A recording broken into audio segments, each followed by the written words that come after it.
Thank you very much. Thank you. Well, thank you, President Powers, Provost Fenves, deans, members of the faculty, family and friends, and most importantly, the class of 2014. It is indeed an honor for me to be here tonight. It's been almost 37 years to the day that I graduated from UT. I remember a lot of things about that day. I remember I had a throbbing headache from a party the night before.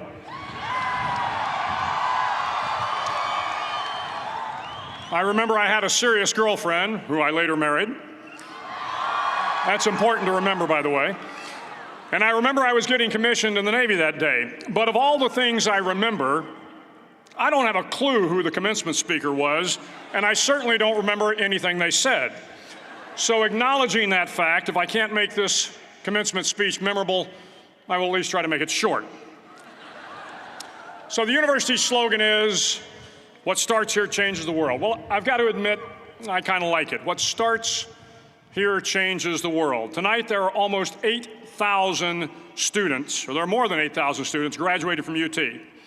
So that great paragon of analytical rigor, Ask.com, says that the average American will meet 10,000 people in their lifetime. 10,000 people, that's a lot of folks.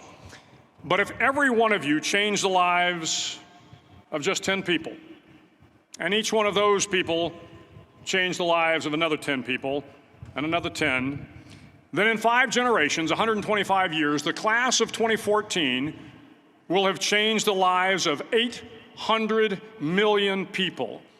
800 million people. Think about it.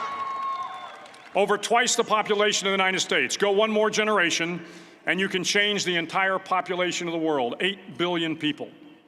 If you think it's hard to change the lives of 10 people, change their lives forever, you're wrong. I saw it happen every day in Iraq and Afghanistan. A young Army officer makes a decision to go left instead of right down a road in Baghdad, and the 10 soldiers with him are saved from a close-in ambush. In Kandahar province, Afghanistan, a non-commissioned officer from the female engagement team senses that something isn't right and directs the infantry platoon away from a 500-pound IED, saving the lives of a dozen soldiers. But if you think about it, not only were those soldiers saved by the decisions of one person, but their children were saved, and their children's children. Generations were saved by one decision, one person. But changing the world can happen anywhere, and anyone can do it. So what starts here can indeed change the world. But the question is, what will the world look like after you change it? Well, I'm confident that it will look much, much better. But if you'll humor this old sailor for just a moment, I have a few suggestions that may help you on your way to a better world.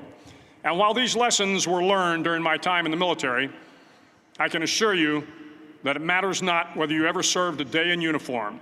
It matters not your gender, your ethnic or religious background, your orientation, or your social status. Our struggles in this world are similar, and the lessons to overcome those struggles and to move forward, changing ourselves and changing the world around us, will apply equally to all. I've been a Navy SEAL for 36 years. But it all began when I left UT for basic SEAL training in Coronado, California. Basic SEAL training is 6 months of long, torturous runs in the soft sand, midnight swims in the cold water off San Diego, obstacle courses, unending calisthenics, days without sleep, and always being cold, wet, and miserable. It is 6 months of being constantly harassed by professionally trained warriors who seek to find the weak of mind and body and eliminate them from ever becoming a Navy SEAL. But the training also seeks to find those students who can lead in an environment of constant stress, chaos, failure, and hardships. To me, basic SEAL training was a lifetime of challenges crammed into 6 months. So here are the 10 lessons I learned from basic SEAL training that hopefully will be of value to you as you move forward in life. Every morning in SEAL training, my instructors, who at the time were all Vietnam veterans, would show up in my barracks room, and the first thing they'd do was inspect my bed. If you did it right, the corners would be square, the covers would be pulled tight, the pillow centered just under the headboard, and the extra blanket folded neatly at the foot of the rack. It was a simple task, mundane at best, but every morning we were required to make our bed to perfection. It seemed a little ridiculous at the time, particularly in light of the fact that we were aspiring to be real warriors, tough, battle-hardened SEALs. But the wisdom of this simple act has been proven to me many times over. If you make your bed every morning, you will have accomplished the first task of the day. It will give you a small sense of pride, and it will encourage you to do another task, and another, and another. And by the end of the day, that one task completed will have turned into many tasks completed. Making your bed will also reinforce the fact that the little things in life matter. If you can't do the little things right, you'll never be able to do the big things right. And if by chance you have a miserable day, you will come home to a bed that is made, that you made. And a made bed gives you encouragement that tomorrow will be better. So if you want to change the world, start off by making your bed. During SEAL training, the students are all broken down into boat crews. Each crew is 7 students, 3 on each side of a small rubber boat, and 1 coxswain to help guide the dinghy. Every day, your boat crew forms up on the beach and is instructed to get through the surf zone and paddle several miles down the coast. In the winter, the surf off San Diego can get to be 8 to 10 feet high, and it is exceedingly difficult to paddle through the plunging surf unless everyone digs in. Every paddle must be synchronized to the stroke count of the coxswain. Everyone must exert equal effort, or the boat will turn against the wave and be unceremoniously dumped back on the beach. For the boat to make it to its destination, everyone must paddle. You can't change the world alone. You will need some help. And to truly get from your starting point to your destination takes friends, colleagues, the goodwill of strangers, and a strong coxswain to guide you. If you want to change the world, find someone to help you paddle. Over a few weeks of difficult training, my SEAL class, which started with 150 men, was down to just 42. There were now 6 boat crews of 7 men each. I was in the boat with the tall guys, but the best boat crew we had was made up of the little guys, the Munchkin crew, we called them. No one was over 5'5". The Munchkin boat crew had 1 American Indian, 1 African American, 1 Polish American, 1 Greek American, 1 Italian American, and 2 tough kids from the Midwest. They out-paddled, outran, and outswam all the other boat crews. The big men in the other boat crews would always make good-natured fun of the tiny little flippers the Munchkins put on their tiny little feet prior to every swim. But somehow these little guys from every corner of the nation and the world always had the last laugh, swimming faster than everyone and reaching the shore long before the rest of us. SEAL training was a great equalizer. Nothing mattered but your will to succeed, not your color, not your ethnic background, not your education, not your social status. If you want to change the world, measure a person by the size of their heart, not by the size of their flippers. Several times a week, the instructors would line up the class and do a uniform inspection. It was exceptionally thorough.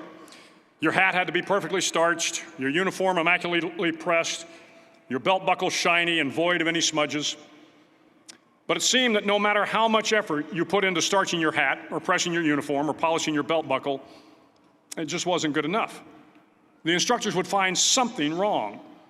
For failing the uniform inspection, the student had to run, fully clothed, into the surf zone, then wet from head to toe, roll around on the beach until every part of your body was covered with sand. The effect was known as a sugar cookie. You stayed in the uniform the rest of the day, cold, wet, and sandy. There were many a student who just couldn't accept the fact that all their efforts were in vain, that no matter how hard they tried to get the uniform right, it went unappreciated. Those students didn't make it through training. Those students didn't understand the purpose of the drill. You were never going to succeed. You were never going to have a perfect uniform. The instructors weren't going to allow it. Sometimes, no matter how well you prepare or how well you perform, you still end up as a sugar cookie. It's just the way life is sometimes. If you want to change the world, get over being a sugar cookie and keep moving forward. Every day during training, you were challenged with multiple physical events, long runs, long swims, obstacle courses, hours of calisthenics, something designed to test your mettle. Every event had standards, times you had to meet. If you failed to meet those times, those standards, your name was posted on a list, and at the end of the day, those on the list were invited to a circus. A circus was 2 hours of additional calisthenics, designed to wear you down, to break your spirit, to force you to quit. No one wanted a circus. A circus meant that for that day, you didn't measure up. A circus meant more fatigue, and more fatigue meant that the following day would be more difficult, and more circuses were likely. But at some time during SEAL training, everyone made the circus list. But an interesting thing happened to those who were constantly on the list. Over time, those students who did 2 hours of extra calisthenics got stronger and stronger. The pain of the circuses built inner strength and physical resiliency.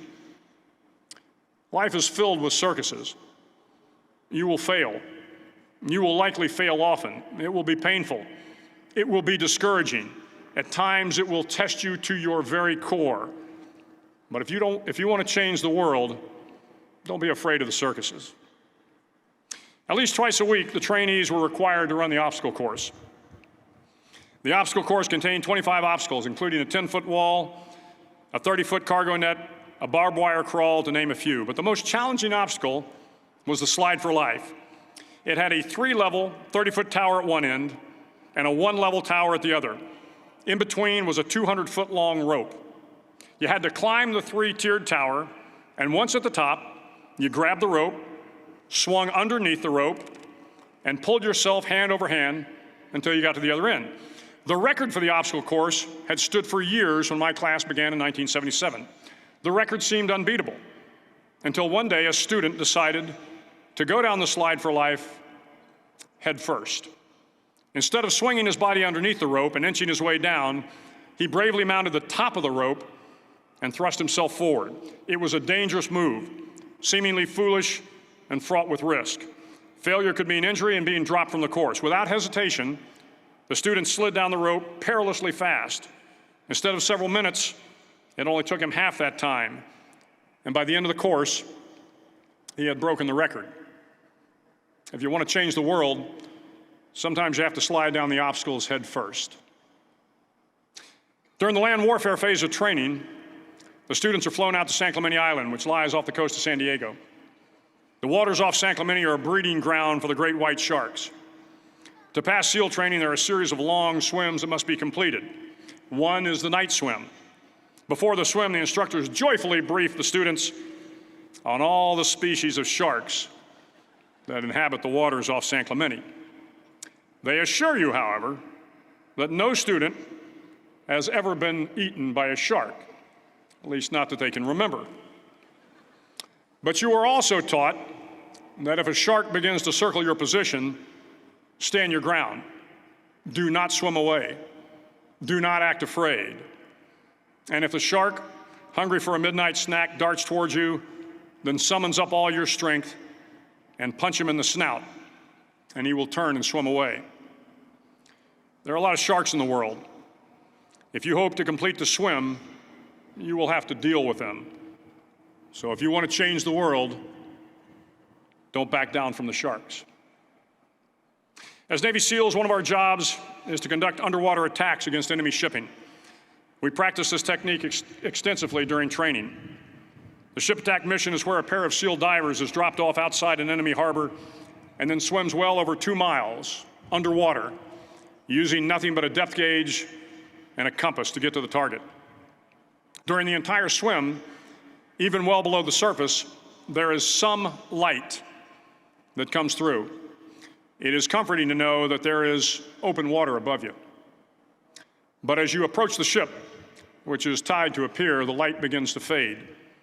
The steel structure of the ship blocks the moonlight. It blocks the surrounding street lamps. It blocks all ambient light. To be successful in your mission, you have to swim under the ship and find the keel, the center line, and the deepest part of the ship. This is your objective. But the keel is also the darkest part of the ship, where you cannot see your hand in front of your face, where the noise from the ship's machinery is deafening, and where it gets to be easily disoriented, and you can fail. Every SEAL knows that under the keel, at that darkest moment of the mission, is a time when you need to be calm, when you must be calm, when you must be composed, when all your tactical skills, your physical power, and your inner strength must be brought to bear. If you want to change the world, you must be your very best in the darkest moments. The 9th week of training is referred to as Hell Week. It is 6 days of no sleep, constant physical and mental harassment, and one special day at the Mud Flats. The Mud Flats are an area between San Diego and Tijuana where the water runs off and creates the Tijuana Sloughs, a swampy patch of terrain where the mud will engulf you. It is on Wednesday of Hell Week that you paddle down to the mud flats and spend the next 15 hours trying to survive this freezing cold, the howling wind, and the incessant pressure to quit from the instructors. As the sun began to set that Wednesday evening, my training class, having committed some egregious infraction of the rules, was ordered into the mud. The mud consumed each man till there was nothing visible but our heads. The instructors told us we could leave the mud if only 5 men would quit. Only 5 men, just 5 men, and we could get out of the oppressive cold. Looking around the mud flat, it was apparent that some students were about to give up. It was still over 8 hours till the sun came up, 8 more hours of bone-chilling cold. The chattering teeth and the shivering moans of the trainees were so loud, it was hard to hear anything. And then one voice began to echo through the night. One voice raised in song. The song was terribly out of tune, but sung with great enthusiasm. One voice became 2, and 2 became 3, and before long, everyone in the class was singing. The instructors threatened us with more time in the mud if we kept up the singing, but the singing persisted. And somehow the mud seemed a little warmer, and the wind a little tamer, and the dawn not so far away. If I have learned anything in my time traveling the world, it is the power of hope, the power of one person, a Washington, a Lincoln, King, Mandela, and even a young girl from Pakistan, Malala. One person can change the world by giving people hope. So if you want to change the world, start singing when you're up to your neck in mud. Finally, in SEAL training, there's a bell. A brass bell that hangs in the center of the compound for all the students to see. All you have to do to quit is ring the bell. Ring the bell, and you no longer have to wake up at 5 o'clock. Ring the bell, and you no longer have to be in the freezing cold swims. Ring the bell, and you no longer have to do the runs, the obstacle course, the PT, and you no longer have to endure the hardships of training. All you have to do is ring the bell to get out. If you want to change the world, don't ever, ever ring the bell. To the class of 2014, you are moments away from graduating, moments away from beginning your journey through life, moments away from starting to change the world for the better. It will not be easy, but you are the class of 2014, the class that can affect the lives of 800 million people in the next century. Start each day with a task completed. Find someone to help you through life. Respect everyone. Know that life is not fair and that you will fail often. But if you take some risks, step up when the times are the toughest, face down the bullies, lift up the downtrodden, and never, ever give up. If you do these things, the next generation and the generations that follow will live in a world far better than the one we have today. And what started here will indeed have changed the world for the better. Thank you very much. Hook 'em horns.